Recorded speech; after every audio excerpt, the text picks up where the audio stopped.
అండి నేను ఇప్పుడు ఎగ్ తోని డిఫరెంట్ కర్రీ చేస్తున్నాను చూడండి. 2 ఎగ్స్ అండి, కొత్తిమీర, ఆనియన్, పచ్చిమిర్చి, కారం, తగినంత ఉప్పు, అల్లం వెల్లుల్లి పేస్ట్ అండి.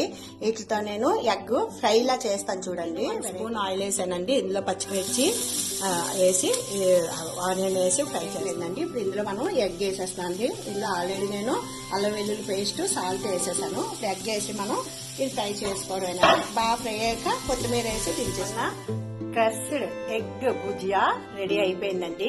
మనం క్రష్ చేసాము దీన్ని. ఇది మన చపాతీల్లోకి, పుల్కాల్లోకి, రైస్ లోకి, పిల్లలకి బాక్స్ లో గబగబా రైస్ చేయాలి, దీనిలోకి ఇలా చేసి రైస్ వేసేస్తే అయిపోద్దండి. ఈ భుజియా చాలా బాగుంటది, ఎగ్ భుజియా.